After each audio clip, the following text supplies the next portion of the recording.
அனைவருக்கும் வணக்கம். நான் doctor M S. Vishanandini, Siddha physician, lotus women care hospitals, PCOS speciality centre, Saibaba colony, Coimbatore, KK Nagar, Chennai. இனியவை என்ற நிகழ்ச்சியில் தொடர்ந்து நம்ம பெண்கள் சார்ந்த பல ஆரோக்கிய குறிப்புகளை பார்த்துட்டு வரங்க. அந்த வகையில் இன்னைக்கு நம்ம சொல்லக்கூடியது பெண்களுக்கு ஏற்படக்கூடிய மார்பக கட்டிகளும் அதற்கான தீர்வுகளும் பற்றி தான். ஏன்னா நிறைய பெண்களுக்கு பார்த்தீங்கன்னா இன்னைக்கு சிறு வயசு பெண்களுக்கே ஒரு 16-17 வயசு பெண்கள் முதற்கொண்டு 45-50 வயது வரை கடந்த பெண்கள் கூட இன்னைக்கு இந்த மார்பில் கட்டி இருக்கு டாக்டர், நாங்கள் செல்ஃப் எக்ஸாமின் பண்ணி பார்த்தோம், லைட்டாக ஏதோ கட்டி மாதிரி உருளுது அப்படின்னு சொல்லுவாங்க. ஸோ இந்த கட்டிகள் பயப்படக்கூடிய கட்டிகள் தானா அப்படிங்கிறத கண்டிப்பாக இதை நம்ம அசால்ட்டாக எடுத்துக்கவே கூடாது. ஆனால் இளம் வயது பெண்கள் கூட இதை பற்றி ரொம்ப பயப்படுறாங்க. ஏன்னா லாஸ்ட் வீக் கிளினிக் வந்த ஒரு பொண்ணு அழறா, டாக்டர் எனக்கு கேன்சராக இருக்குமோ திரும்ப திரும்ப சொல்றேன். நான் இல்லைன்னு சொன்னாலும் அழுதுகிட்டே இருக்கு. ஆனா அது எப்படி நம்ம டிஃபரன்ஷியேட் பண்ணணும்னு பாத்தீங்கன்னா, குறைஞ்சபட்சம் 90% கட்டிகள் சப்போஸ் வலி இருந்துச்சு அப்படின்னா அது கேன்சராக இருக்காது. ஸோ நீங்க தொடும் பொழுது அழுத்தும் பொழுது அந்த கட்டியில ஒரு வலி இருக்கு, சாதாரணமா நீங்க இருக்கும் பொழுதே ஒரு வலி இருக்கு அப்படின்னா 90% மார்பக வழி கேன்சராக இருக்காது அப்படிங்கிறத நீங்க தெரிஞ்சுக்கணும். சில நிலைகள்ல அது மாறுபடலாம், அது ரொம்ப விதிவிலக்கு, ரொம்ப ரொம்ப ரொம்ப மைல்டு கேசஸ். ஆனா மேக்சிமம் பாத்தீங்கன்னா 90% வலியுள்ள கட்டிகள் கேன்சராக இருக்காது அப்படிங்கிறத நம்ம தெரிஞ்சுக்கணும். அந்த கட்டிகள் எப்படி இருக்கும்னா, பால் சுரப்பு மாதிரி ஒரு கட்டிக்கிட்டு வலிக்கும், சிவியரான ஒரு பெயின் இருக்கும், ரெடிஷ்னஸ் இருக்கும், இது எல்லாமே நம்ம பார்க்க முடியும். ஸோ இந்த கட்டிகள் எதனால ஏற்படுதுன்னா ஹார்மோன் மாற்றங்கள்னால தான் ஏற்படுது. இது கேன்சர் கிடையாது. ஸோ அந்த ஹார்மோன் மாற்றங்கள்னால ஏற்படக்கூடிய கட்டிகளை ஹார்மோன்களை சீர் செய்தாலே போதுமானது தான். இதை ஃபைப்ரோசிஸ்டிக் பிரெஸ்ட்னே நம்ம சொல்றோம். அந்த ஹார்மோன் மாற்றத்தை தான் சரி பண்ணணும். அதுக்காக பிரெஸ்ட் ரிமூவ் பண்ணுங்கிறதோ இல்லை நம்ம சர்ஜரி அறுவை சிகிச்சை தான் பண்ணணுங்கிறதோ கட்டியை ரிமூவ் பண்ணணுங்கிறதோ அந்த மாதிரி சொல்யூஷன்லாம் தேவையில்லை. எல்லா நிலைகள்லையும் மருத்துவர்கள் அதை பரிந்துரைக்க மாட்டாங்க. ஸோ எடுத்த உடனே நிறைய பெண்களை நான் பார்க்குறேன், 40 வயசுலேருந்து போயிட்டு மேமோகிராம் தொடர்ச்சியாக பண்ணிக்கிட்டே இருப்பாங்க, மாதம் பண்ணுவாங்க. அந்த மாதிரிலாம் பண்ண வேண்டியதில்லை. உங்களுக்கு அது தெளிவாக தெரிஞ்சுக்கிட்டு மருத்துவருடைய ஆலோசனை பேரில் இது நார்மல் கட்டிதானாங்கிறத தெரிஞ்சுக்க முடியும். ஸோ எல்லா பெண்களும் இதை நினச்சி பயப்படக்கூடாது. குறிப்பாக இளம் வயது பெண்கள் இதை நினச்சி பயப்படக்கூடாது. இது ஹார்மோன் மாற்றங்கள்னால தான் உருவாகுது. மற்றபடி இதுக்கு அறுவை சிகிச்சை தேவை கிடையாது. ஹார்மோன்களை சரி செய்தாலே இந்த பிரச்சனையை நம்மளால சீர்படுத்திக்க முடியும். அப்படி ஒரு வேளை இது நார்மல் கட்டி, நார்த்திசு கட்டி தான் அப்படின்னு மருத்துவர் சொல்லிட்டாங்கன்னா அதுக்கும் அறுவை சிகிச்சை தான் தீர்வானா? அப்படி இல்லை. அதுக்கு நம்மளுடைய சித்த மருத்துவத்துல நல்ல தீர்வுகள் இருக்கு.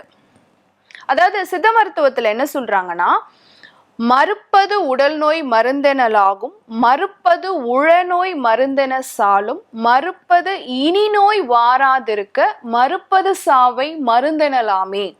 ஸோ உடல் நோயையும் குணப்படுத்தணும், மனநோயையும் குணப்படுத்தணும், இனிமேல் அந்த நோய் வராம இருக்கிறதுக்கும் சப்போர்ட்டிவா இருக்கணும், அதுதான் மருந்து அப்படின்னு திருமூலர் சொல்றாரு. அந்த மாதிரி ஒரு பேசிக்கான பிரின்சிபிள்ஸை கொண்டது தான் சித்த மருத்துவம். ஸோ அதில் தீர்வு என்ன சொல்கிறாங்கன்னு பார்த்தீங்கன்னா, சித்திரமூல வேர்பட்டை அப்படிங்கிறது நாட்டு மருந்து கடைகளில் கிடைக்கும். அந்த சித்திரமூல வேர்பட்டையை எடுத்துகிட்டு நல்லா இடித்து ஒரு 1/2 ஸ்பூன் அளவு மட்டும் எடுத்து காலை இரவு 2 வேளையும் ஒரு வாரத்துக்கு மட்டும் நீங்கள் தண்ணி போட்டு நல்லா கொதிக்க வச்சு அதை கஷாயம் மாதிரி எடுத்துக்கலாம். அந்த மாதிரி எடுத்துக்கும் பொழுது உங்களுக்கு அந்த பேசிக்கா ஹார்மோன் மாற்றத்தினால பிரச்சனையா இருந்தா உங்களால ஈஸியா சரி பண்ணிக்க முடியும். இது மார்பக கட்டிகளுக்கு ஒரு தீர்வாகவும் அமையும். அதுக்கு மேல திரும்பவும் வந்துச்சுன்னா ஒரு 20 days கேப் போட்டுட்டு திரும்பவும் நீங்க எடுத்துக்கலாம். அந்த மாதிரி தொடர்ச்சியா மருத்துவருடைய ஆலோசனையின் பேர்ல நீங்க எடுத்துக்கும் பொழுது ஒரு நல்ல தீர்வு கண்டிப்பா கிடைக்கும். அதே மாதிரி பிரெஸ்ட், இந்த மாதிரியான ஹார்மோன் மாற்றத்தினால ஏற்படக்கூடிய பிரெஸ்ட்டுக்கு பார்த்தீங்க அப்படின்னு சொன்னால் ஒரு மசாஜ், ஒரு தொக்கணம் நல்ல தீர்வாக இருக்கும். விளக்கெண்ணெய் இருக்குது பார்த்தீங்களா, அதை எடுத்து உங்களுடைய 2 பிரெஸ்ட்டுக்கு நடுவில் பார்த்தீங்கன்னா ஒரு செஸ்ட் போன் ஒன்று இருக்கும். அந்த செஸ்ட் போனில் இருந்து நீங்கள் அந்த ஆயிலை வந்து அப்ளை பண்ணணும். ஸோ உள்ளே இருந்து வெளியே எடுத்துகிட்டு வரணும்.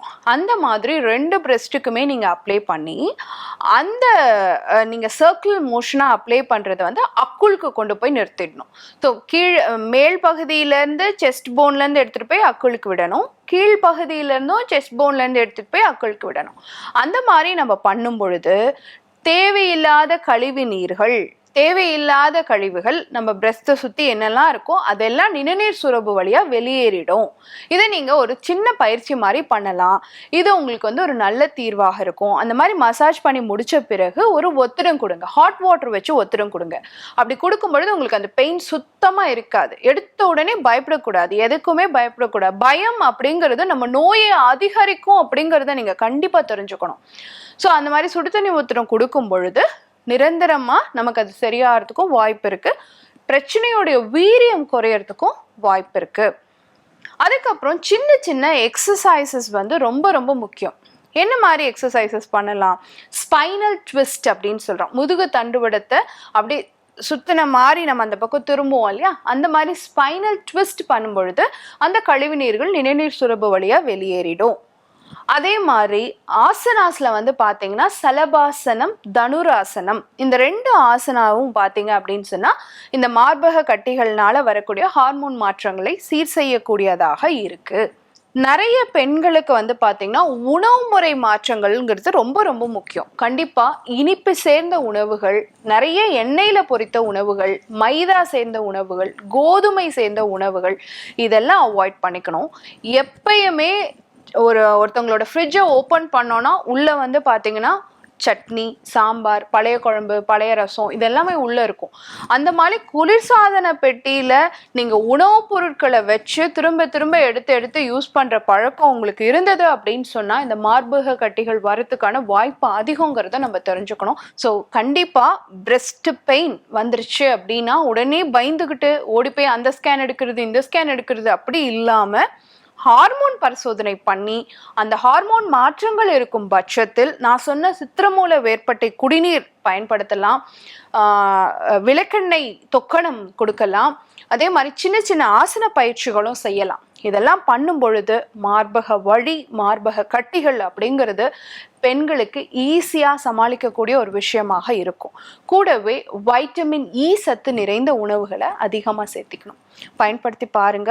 இதே மாதிரி இன்னொரு ஆரோக்கிய குறிப்போட நான் உங்களை சந்திக்கிறேன். இயற்கையோடு இணைவோம், ஆரோக்கியமாக இருப்போம், ஆனந்தமாக வாழ்வோம். நன்றி, வணக்கம்.